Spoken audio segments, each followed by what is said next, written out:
जय जिजाऊ, जय शिवराय, जय भीम, जय संविधान। आज आपण डॉक्टर बाबासाहेब आंबेडकरांच्या मते शिक्षणाचे महत्त्व काय आहे हे पाहणार आहोत। डॉक्टर बाबासाहेब आंबेडकरांच्या मते शिक्षण हे पदवी मिळवण्याचे साधन नसून ते मुक्तीचे साधन आणि क्रांतीचे मुख्य इंधन होते। बाबासाहेबांच्या शिक्षणाची व्याख्या काय आहे ते आपण पाहूयात। शिक्षण म्हणजे केवळ पदवी मिळवणे नव्हे तर ते शील आणि चारित्र्याचे घडण आहे। शिक्षणाची व्याख्या वाघिणीचे दूध असे आहे। बाबासाहेबांचे सर्वात प्रसिद्ध विधान म्हणजे शिक्षण हे वाघिणीचे दूध आहे आणि जो ते प्राशन करेल तो गुदगुदल्याशिवाय राहणार नाही। याचा अर्थ असा की ज्याने शिक्षण घेतले तो अन्याय सहन करणार नाही, तो अन्यायाविरुद्ध आवाज उठवेल आणि स्वतःच्या हक्कासाठी लढा देईल। शिक्षण माणसाला स्वाभिमान शिकवते, असा शिक्षणाचं महत्त्व आहे। यासमोर गुलामीच्या शृंखला तोडण्याचे साधन म्हणजे काय? बाबासाहेबांनी सांगितले की ज्या समाजात शिक्षण नसते तो समाज गुलाम राहतो। म्हणजे अज्ञान हे दुःखाचे मूळ कारण आहे। ते कसे? अज्ञानामुळेच समाज अंधश्रद्धा, अनिष्ट प्रथा आणि विषमतेच्या विळख्यात अडकतो। प्रबोधन म्हणजे काय?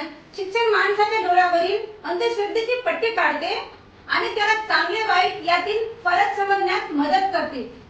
या समोरचा पॉइंट, शिक्षित व्हा, संघटित व्हा आणि संघर्ष करा म्हणजे काय? बाबासाहेबांचा मंत्र हा आजही कोणत्याही समाज सुधारणेचा पाया मानला जातो। शिक्षित व्हा म्हणजे आधी स्वतःला ज्ञानाने सक्षम करा, संघटित व्हा, ज्ञानाचा वापर करून आपल्यासारख्या शोषितांना एकत्र करा आणि संघर्ष करा म्हणजे काय? अन्याया व्यवस्थेविरुद्ध शांततामय मार्गाने लढा द्या, असा याचा अर्थ आहे। या समोर असे पाहता येते शिक्षणाचे दुहेरी स्वरूप काय आहे हे आपण पाहूयात। बाबासाहेबांच्या मते शिक्षण हे दोन प्रकारचे असतात। नंबर 1 केवळ साक्षरता, त्यामध्ये फक्त वाचायला लिहायला येणे म्हणजे खरे शिक्षण नव्हे। आणि नंबर 2 विवेक बुद्धीचे शिक्षण म्हणजे काय? खरे शिक्षण ते आहे जे माणसाला विचार करायला शिकवते, प्रश्न विचारायला शिकवते आणि स्वतःच्या पायावर उभे राहण्यास मदत करते, ते खरे शिक्षण आहे। या समोरचा पॉइंट, शोषितांसाठी शिक्षणाचे महत्त्व काय आहे? ज्या समाजाने शतकानुशतके शिक्षणापासून वंचित राहावे लागले त्या समाजाला मुख्य प्रवाहात आणण्यासाठी बाबासाहेबांनी शिक्षणाला शस्त्रासारखे मानले। नंबर 1 राजकीय भान म्हणजे शिक्षणामुळे शोषितांना राजकीय हक्क समजले। नंबर 2 आर्थिक प्रगती म्हणजे शिक्षणामुळे उपेक्षितांच्या हातात केवळ मजुरीच नाही तर प्रशासकीय आणि तांत्रिक कौशल्य आली, ज्यामुळे त्यांची आर्थिक स्थिती सुधारण्यास मदत झाली। त्यासमोर शिक्षण आणि संस्कार हे कसे? शिक्षण केवळ बुद्धी वाढवत नाही तर ते माणसाला संस्कारित बनवते। बाबासाहेबांच्या मते उच्च शिक्षित होणे म्हणजे केवळ अधिक पगार मिळवणे म्हणजे शिक्षण नव्हे तर समाजाचे देणे लागणे ही जाणीव ठेवणी होय। म्हणूनच त्यांनी सदैव शिका आणि समाजाचे देणे फेडा असा संदेश दिला। बाबासाहेबांसाठी शिक्षण हे अंधारातून प्रकाशाकडे नेणारा मार्ग होता। त्यांनी स्वतः अत्यंत गरिबीत आणि संघर्षात शिक्षण पूर्ण केले आणि ते जगातील सर्वोच्च विद्वान बनले। त्यांच्या या प्रवासाने हे सिद्ध केले की परिस्थिती कितीही बिकट असली तरी शिक्षण कोणत्याही व्यक्तीचे नशीब बदलू शकते। यासमोर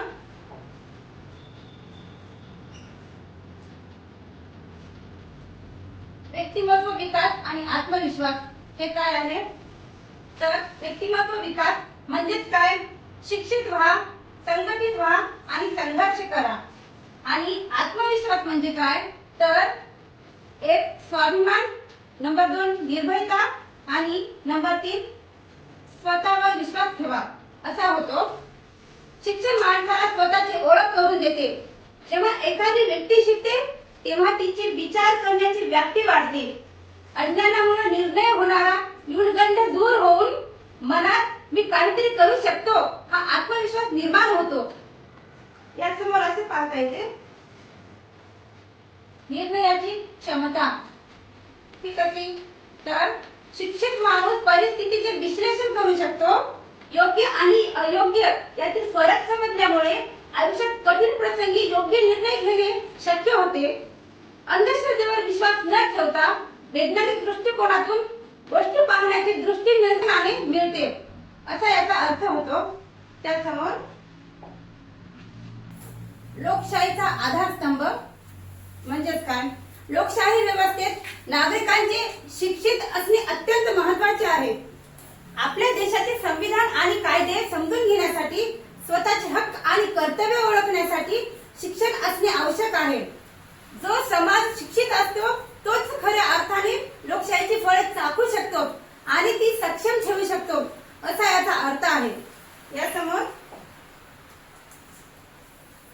आर्थिक स्वातंत्र्य आणि स्वावलंबन म्हणजे काय, शिक्षण माणसाला कौशल्य स्किल प्रदान करते. केवळ पुस्तकी ज्ञान नाही तर तांत्रिक आणि व्यवहारिक ज्ञान माणसाला रोजगार मिळवून देते. आर्थिकदृष्ट्या स्वतंत्र होणे ही कोणत्याही व्यक्तीच्या सन्मानाची पहिली पायरी आहे. शिक्षणामुळे गरिबीच्या चक्रातून बाहेर पडण्याचा मार्ग मोकळा होतो. यापुढे सामाजिक प्रगती आणि बदल ते कसे, समाज हा व्यक्तींनी बनलेला असतो. जेव्हा प्रत्येक व्यक्ती शिक्षित होते तेव्हा समाजात सकारात्मक बदल घडतात. उदाहरणार्थ बालविवाह, हुंडाबळी, जातीभेद यासारख्या अनिष्ट प्रथांचे निर्मूलन केवळ शिक्षणाच्या जोरावरच होऊ शकते. शिक्षण हे सामाजिक विषमतेचा सर्वात प्रभावी उपाय आहे. यापुढे जागतिक दृष्टिकोन हा कसा, डॉक्टर बाबासाहेब आंबेडकर एक वैश्विक विचारवंत होते. आजचे युग हे माहिती आणि तंत्रज्ञानाचे आहे. शिक्षणामुळे माणसाला जगातील घडामोडी समजतात. परकीय भाषा, आधुनिक तंत्रज्ञान आणि जागतिक संस्कृतीशी जोडले गेल्यामुळे व्यक्तीचा आणि पर्यायाने देशाचा विकास होतो. यासमोर असे सांगता येते, बाबासाहेबांची शिक्षणाची महत्त्व सांगणारी महत्त्वाची सूत्रे काय आहेत ते आपण पाहूया. नंबर 1 आहे, शिक्षण हे वाघिणीचे दूध आहे. म्हणजेच काय, जे ते प्यायले ते गुदगुल्याशिवाय राहणार नाही. नंबर 2, शिक्षित व्हा, संघटित व्हा आणि संघर्ष करा. हाच माझा अंतिम संदेश आहे, असे बाबासाहेब म्हणाले. नंबर 3, शिक्षणामुळे माणसाला आत्मसन्मान मिळतो. म्हणजे योग्य आणि अयोग्य यातील फरक समजतो. नंबर 4, ज्ञान ही शक्ती आहे. आपले भविष्य घडवा, राष्ट्र घडवा, असे बाबासाहेब म्हणाले. शिक्षण म्हणजे केवळ माहिती नव्हे तर माहिती जमा करणे म्हणजे शिक्षण नाही. मिळालेल्या माहितीचा वापर करून स्वतःची आणि इतरांची प्रगती करणे हे खरे शिक्षण आहे. सतत शिकण्याची प्रक्रिया म्हणजे शिक्षण हे शाळा कॉलेजमध्ये संपत नाही, ते जन्मभर चालणारी प्रक्रिया आहे. नवीन तंत्रज्ञान, नवीन विचार आणि अनुभवातून शिकत राहणे म्हणजेच प्रगती होय, असे बाबासाहेब म्हणाले. आणि दुसऱ्यांना मदत करण्याची क्षमता म्हणजेच खरा शिकलेला माणूस तोच जो आपल्या ज्ञानाचा वापर समाजातील गरजूंच्या मदतीसाठी करतो.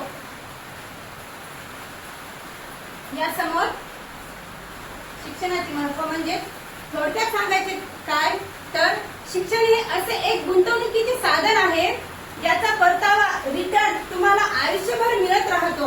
हे एकमेव धन आहे जे चोरले जाऊ शकत नाही, वाटल्याने वाटत जाते आणि कठीण काळात सर्वात मोठा मित्र बनून राहते, असे बाबासाहेबांच्या मते शिक्षणाचा महत्त्व आहे. जय जिजाऊ, जय शिवराय, जय भीम, जय संविधान.